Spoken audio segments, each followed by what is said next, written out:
Good evening, sir. It is truly an honor to have you on the show. Thank you Uh, so much. I am very happy to be here. the Thank you pleasure so is much. mine, sir. Could you please introduce yourself? So, I am Dr. Yawar Shoaib Ali. I am currently working as a consultant neurosurgeon in Max Hospital, Saket, New Delhi. So, I have been a neurosurgeon for quite a number of years now, and currently I am consultant. I deal with a variety of cases, which include cases like head injury and stroke, about which are relevant to our discussion today. Right. So, the first question I would like to begin with is the difference between a neurologist and a neuropsychologist. So basically, a neurologist, a neurosurgeon, we deal with the pathology of the brain, Hmm. right? A brain or spinal cord or peripheral nerves. The functional and structural pathologies of diseases of the central and peripheral nervous system, we deal with that. A neuropsychologist, on the other hand, deals with the consequences of those diseases, so to say. Right. So, any mental disturbances, any psychiatric disturbances, psychological disturbances arising out of these diseases, that is what a neuropsychologist would deal with more. So, if a patient has a traumatic brain injury, who diagnoses that? Is that a neurologist job or a neuropsychologist job? So, primarily, it is the job of a neurosurgeon Right. and a neurologist to Hmm. diagnose and treat diseases or traumatic brain injury. Primarily, it's our job is. Right. So sorry, sir. That's okay. Since it is going to be central to our theme, could we talk a little about neuroplasticity? So neuroplasticity is an amazing concept. Hmm. So we all grew up, and that has been the traditional teaching in the neurological field for years, that the brain doesn't grow or change after a stage.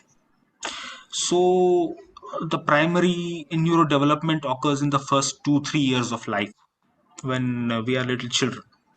And the traditional dogma has been that after 2 3 years of life, there are not going to be many modifications. Right.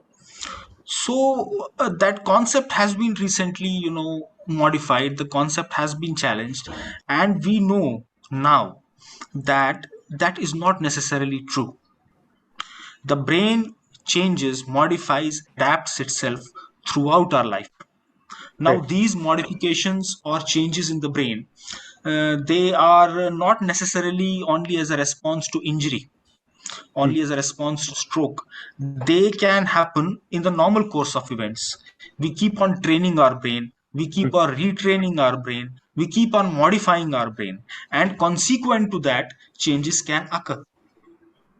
So, the neuronal circuits in the brain, we know the brain is such a complex organ, it's a beautiful organ, and none of us can claim to know everything about the brain.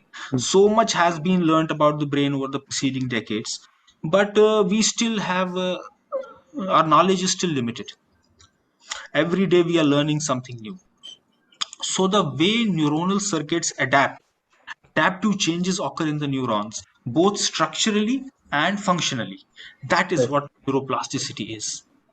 Basically, essentially, it is the brain trying to learn and relearn things. Right. To be put simple. So, a right-handed individual who starts working with their left hand, the neuroplasticity will change according to their use of the left hand. Yeah, in a simple way, yes.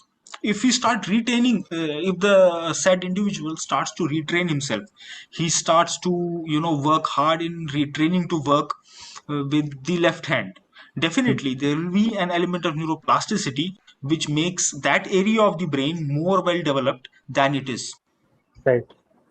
So, if we take this concept of neuroplasticity and apply it to, say, patients with traumatic brain injuries, what is the mode of treatment that is given? Do the neurologists wait for their brains to rewire automatically, or any medication is given? See, the treatment is not essentially like medications. Right. The treatment is more in terms of rehabilitation. Hmm. Both physical rehabilitation, cognitive rehabilitation. See, head injuries can have devastating Hmm. complications. And the biggest thing among head injuries is that the number is increasing. Young people, a lot of our productive people are suffering severe head injuries. Hmm. The reasons for which we know. And consequently, many of them are left with loss of speech. Many of them are left with paralysis of one side of the body. Many of them are left with paralysis of the legs because of Hmm. traumatic brain injury. Same thing can happen after strokes also. Same thing can happen. Essentially, the same thing. The essential thing is that important areas of the brain which contain speech, which regulate speech, which contain or regulate the movement of one side of the body, the arm, the legs, all those parts become damaged. Right. So previously, the concept was that once that damage has happened, there's no way you can reverse it. The brain doesn't change or grow or evolve. But yes, now we know, as I said, that cognitive training, like physical therapy, Hmm.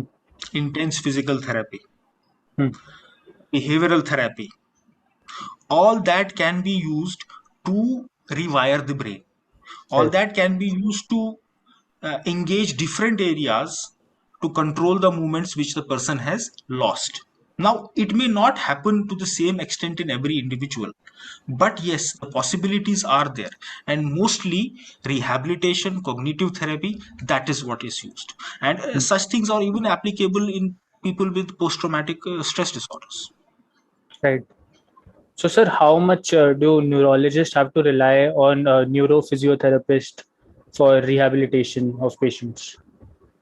Absolutely essential. You know, the Right. physical therapist, the neuropsychologist, they are the core team, a part of the core team which deals with rehabilitating people who have suffered such devastating complications like head injury. And, one can't praise their work enough. Hmm. And sometimes, we send patients to them, and after a stage, we can't recognize the patient once he comes back to our office. He's getting gotten so better.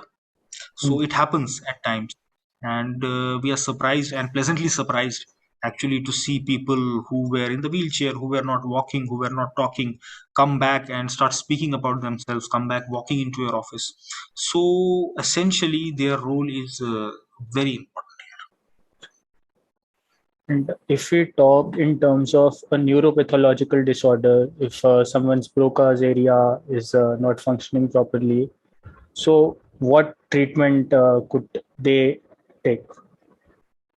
See, Broca's area essentially deals, as you have mentioned, Broca's area here. So, Broca's area essentially deals with the speech.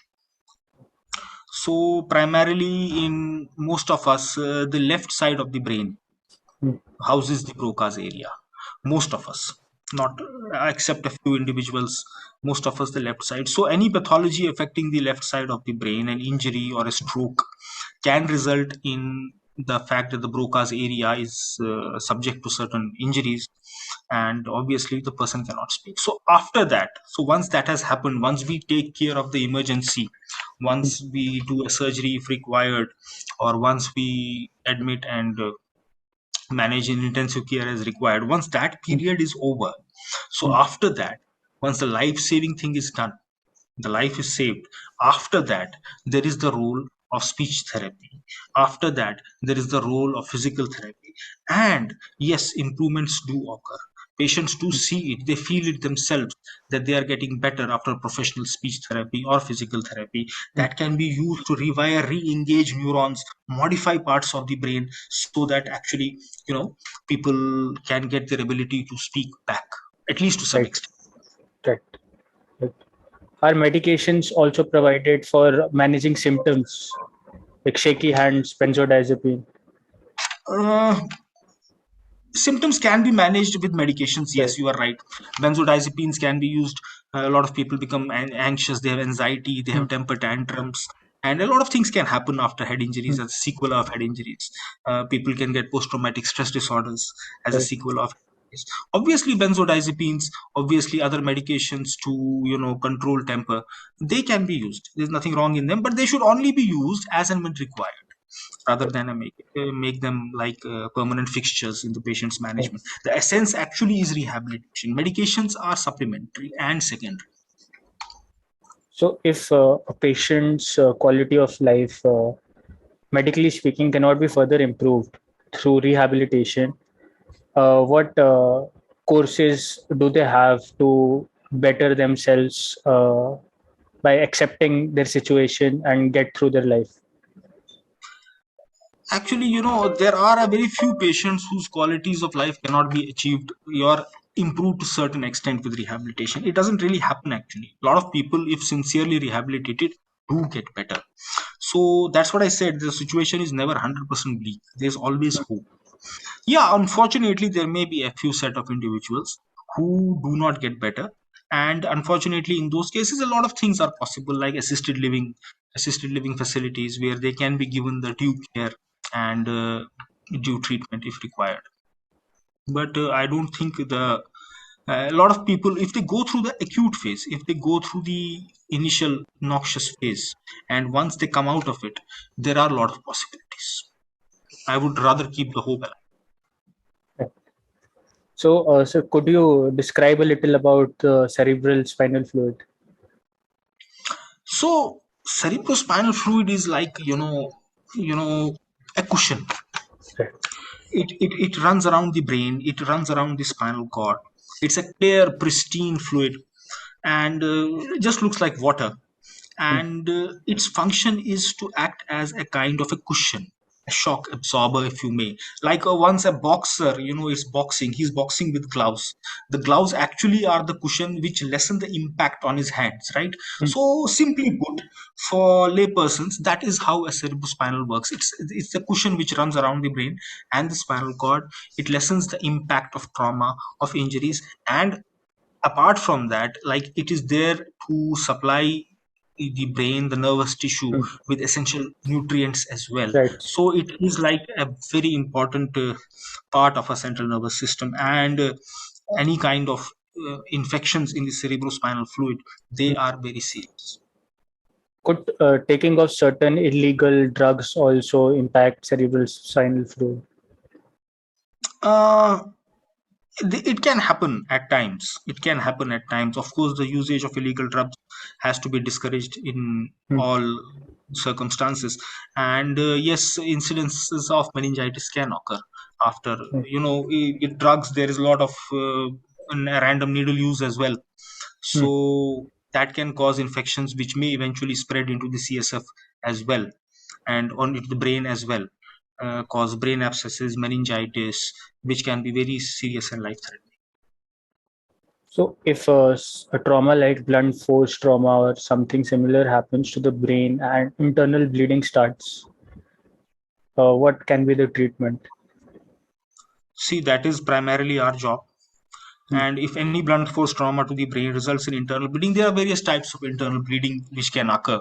See, internal bleeding in the brain can be like inside the brain per se, in the brain matter per se, a hematoma, or it can be like outside the brain but pressing on the brain. Right. So extradural hematoma, what we call, or a subdural hematoma, depending on, there is a layer of dura matter around the brain. Mm. So if it is outside that, that will be an extradural hematoma. Inside that, that will be a subdural hematoma. And in the brain matter proper, it will be a parenchymal hematoma. So this internal bleeding can be very dangerous. It can put pressure on various Mm. vital areas of the brain which control our vital functions, and it can cause coma, death in a very Mm. short period of time. Mm. So these injuries can also cause swelling of the brain, which Mm. can also be a very dangerous consequence, which can lead to death. So there are various measures to deal with these hematomas, and if they are not putting too much pressure on the brain, they can be observed, they can be managed conservatively, which can happen in a large number of cases, but they need to be very carefully observed. But if we find that the hematomas are putting pressure on the brain and they are causing the patient to become sick, comatose, then they have to be surgically evacuated. Right. Right. So, is there any golden hour also after an unfortunate accident to the head happens? Yes, yes, definitely. And the earlier the better. Right, of But it course. has been seen that if these brain hematomas, if they need surgery, if it Mm, is done within the first 4 hours of injury, the mm, outcomes are definitely much better. mm, That is why we keep on insisting, like, head injury patients should immediately be shifted to centers where such facilities exist. Neurosurgical support exists for surgery, because if they are delayed from one center to another, and that time we lose that golden hour, and if after that even we do surgery, usually the outcomes are not that good as they would have been before if we had mm. operated early on these patients. Time is of importance. Time is brain. It holds true Right, for stroke as well and for head injury as well. Time is brain. right. So, like you said earlier, that most of the time the Broca's area is on the left side, right? But sometimes it may not be the case. So, That's true. neurophysiologically speaking, if we were to map the parts of the brain by its functions, it is not always accurate, right? That's true. Mapping of the brain is actually a very complex concept, and yes, Hmm, you are right that it may or may not be absolutely accurate. There are various ways to do it. right. There is a very interesting investigation called a functional MRI, Hmm, in which what we do is actually we take an MRI scan, like we have to map for speech. We right. take an MRI scan, and at that point of time, the patient speaks, Hmm, and we see which areas of the brain light up when he speaks. So right. that actually gives us an idea where the speech area actually is, and that is of great importance to a surgeon who is operating in this area or around this area. Hmm, He knows where he has to stop, and how right. much he can literally work with. But yes, of course, you are absolutely correct that the mapping is never 100% accurate, and there are ways to map even during surgery. You might have heard, it's always in the news that patients are operated awake. Somebody is playing a violin at the time of surgery. Somebody is reading something. These awake surgeries are also done when they are being operated in critical areas, and you know exactly where to stop, where his Hmm, speech will get impaired, and as long as you are not impairing his speech or his other abilities. But yes, mapping has its own limitations, and one can never be 100% accurate because the brain is very complex, as we said. Right. So we never know 100% about the brain.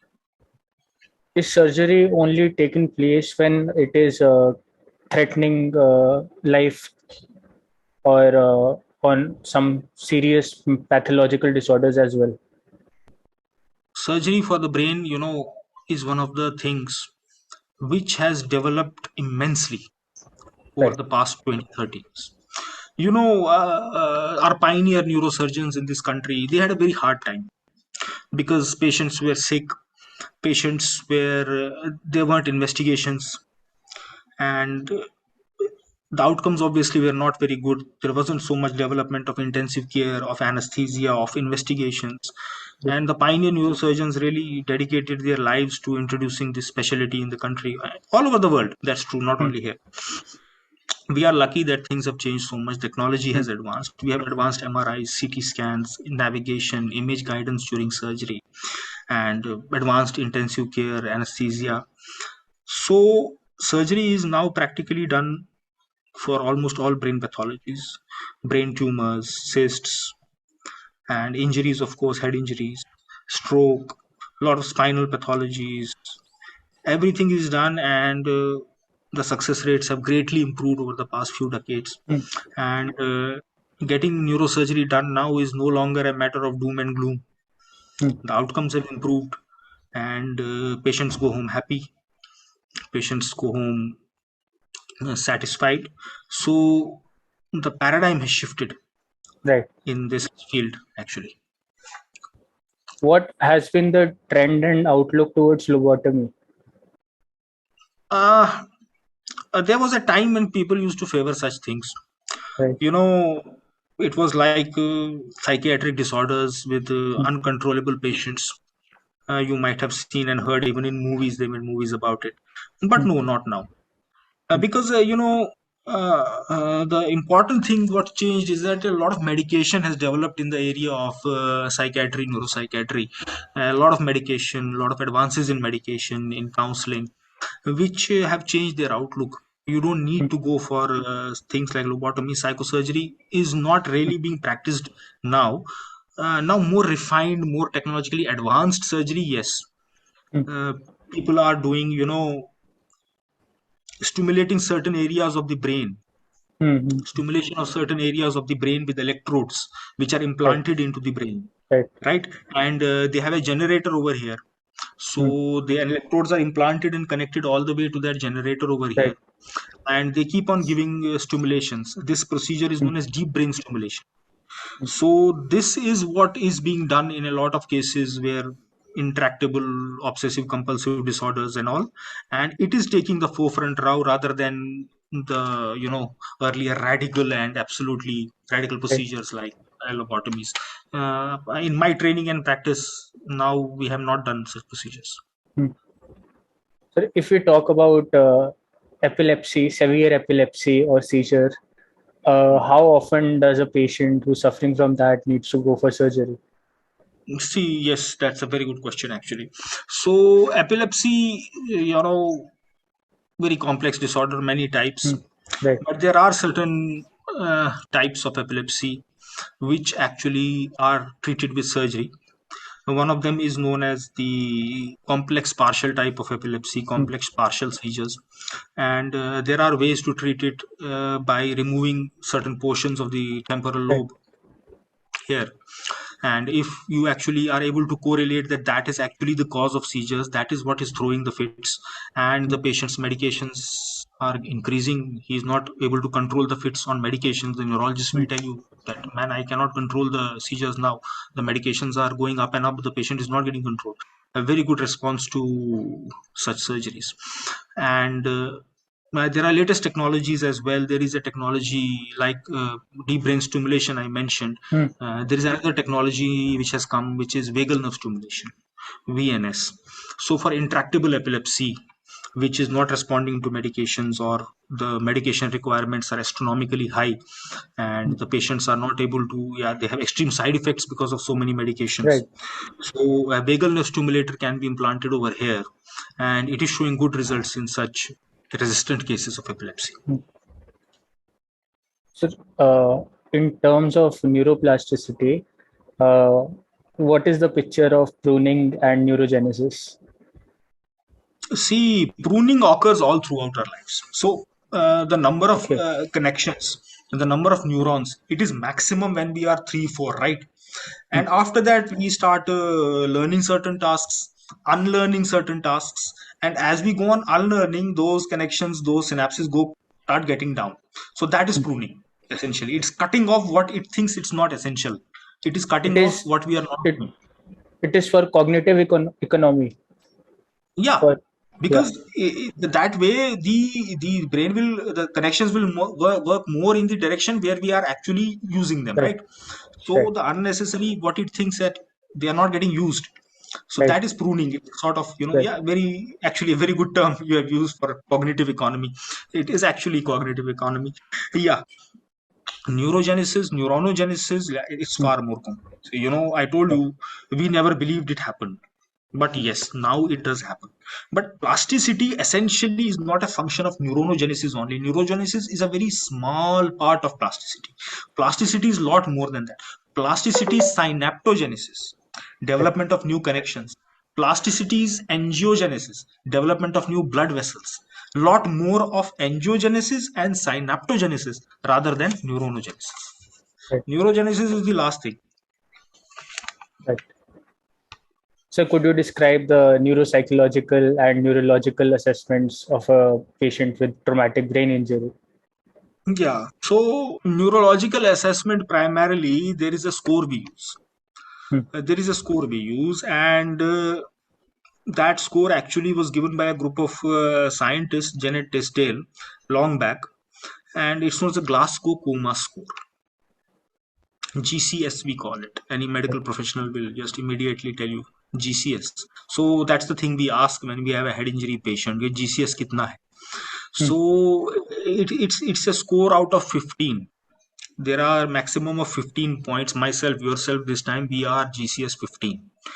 So the score relies on three essential Hmm. components. Hmm. One is the eye opening of the patient? How much is it? Is he spontaneously opening these eyes? Is he opening eyes when you ask him to open his eyes? Is he opening eyes when you stimulate him? Or he isn't opening eyes at all? So Right. 1, 2, 3, 4 points depending upon the status of his eye opening. Hmm. Then again, there is a verbal response. Is he oriented verbally? Is he confused? Is he saying inappropriate words, or he's not speaking at all? So Hmm. depending on that, we have a verbal response. And same a motor response. Motor response, Right. I mean the movement for a Hmm. layperson. Is he moving like normally? There is no movement at all. Is he responding only to pain? Hmm. So on basis of that, when we see all these three parameters, we actually make a score out of 50. Hmm. So that helps us to assess the severity of the head injury. Like if the score is between 14 or 15, it's a mild head injury, right? And if the score is between 9 to 13, it's a moderate head injury. Hmm. And if the score is 7, 8 or less, that is a severe head injury. And the minimum score you have is 3, because you will have 1 point of all the three, and that is like extremely severe, full coma. That Right. is the very severe head injury. Right. Sir, I was And the reading. psychologists have their own Yes, markers. sir. Psychologists have their own markers for assessment. Hmm. Right. That is, and they have another huge complex set of markers which they Right. have or for management. Yes, that is. You were I saying. was, yeah, I was reading that neurologists. There was a controversy that they wanted to be more objective when testing because their feelings towards the patients or biases came into the Hmm. picture. So what one neurologist did was to become objective. He made the diagnosis through a neuropsychologist who did not know the patient, and to test the refined motor skills, he wanted to check out the ability of the thumb, how it performed. So the neuropsychologist gave it a 0. So the neurologist wrote that the person has insufficient refined motor skills. Later on, what was found out was that the patient was missing the right arm, so he could not So perform the. Yeah, yeah. So that is the idea. That the lesson here is we have to be holistic. We have to look at the entire exactly. patient before we actually start making Hmm. diagnoses and before we start, planning treatments. We have to be Right, more holistic and we have to be more inclusive of the patient. A lot of things are there. The patient himself, right. his family, a lot of things have to be taken into consideration in their long-term management. Hmm. Okay. So since the left part controls the right part of the body and vice versa, so in case of half paralysis, is the corpus callosum cut off? No, no, not essentially. See, corpus callosum is more of a connection between the left and the Right. right hemispheres of the brain. In a paralysis of your what you are saying, the half of the body, which we medically call as hemiplegia, Hmm. necessarily the corpus callosum is not injured, but the brain per se, the hemisphere per se of the opposite side, that is the one which is injured. Right. Injuries to the corpus callosum or trauma to the corpus callosum or any tumor in the corpus callosum, they actually what give rise to are known as disconnection syndromes, Right. because the left and the right brain, they do not function together Hmm. because of the disconnection in the corpus callosum. Hmm. So those are entirely different group of syndromes. Right. Even after suffering from a severe traumatic injury, like there was this famous case where the person's head was gone through the spear and he was Yeah, still yeah. function. Yeah, yeah. Hmm. So in light of that, how can we predict whether what will be the person's mortality status or the health status? We can't. Yeah, no, you can't predict exactly. Yes, you can always Hmm. have an idea. But yes, there are patients who had very severe injuries, and Hmm. we were not hopeful about them when Hmm. we did surgery or when they were in the ICU. But they actually turned out and recovered. So Hmm. yes, as I always say, there is always hope. But yes, depending on the pattern of injury, depending on the area which is injured, the extent of injury on his CT scans or MRIs, and the extent of brain swelling after the injury, one can make a reasonable prediction regarding what may be the outcome. Right. So one last question I would like to ask you. So how can swelling be controlled? So brain swelling is a very dangerous thing, Hmm. and to control brain swelling, there are multiple measures: medical measures or surgical measures. Initially, of course, if the brain is swelling, what we like to do is we like to put a monitor in the brain, Hmm. a monitor like which is inserted into the brain and the other end is connected, so that can give us the information regarding how much pressure there is inside, Hmm. and we can trace the pressure. There are medications Right. which decrease the brain pressure. Hmm. Mannitol is one of them. Hypertonic saline is one of them. Administering them to the patients can decrease the brain pressure. Even the simple extent of, like lifting the head and up of the patient, Hmm. that can reduce the brain pressure. So initially we try those Hmm. medications, lifting the head and up, and actually putting patients on the ventilator and sedating them. That also decreases the pressure on the brain. So we can try that. But unfortunately, for some patients, even after all these medical measures, the brain pressure refuses to go down. We see on the monitor that it's going up and up. In those cases only, we have to remove a part of the skull and allow the brain to expand. So that's Hmm. what we do. So that surgery is known as a decompressive craniectomy, where a part of the skull is taken off Hmm. so that the brain is allowed to go outside. The skin is kept back, Hmm. so the brain is allowed to expand on the outside, and Hmm. that way there is less pressure on the vital structures inside the brain. So that gives him some time, and that is one life-saving surgery if done with the right indications. So would the skull remain outside only, or would it be No, no, fixed no. back? So what happens is that once the patient recovers and the brain pressure Hmm. goes down, so Hmm. at that point of time, we do another surgery and we replace that bone back. So, one second, sir. Yeah. So, sir, how can someone contact you? You have my number. Right, yes, sir. So, if somebody needs help regarding any neurosurgical issue, including Hmm. head injuries, strokes, or even issues related to the spinal cord, Hmm. you can always share it, and I'll be happy to help. Sure, sir. Sure, sir. Sure, sir. It was a pleasure to have you on this show, sir. Oh, it was a great pleasure for me as well. Thank you so much for having Thank you, sir. me.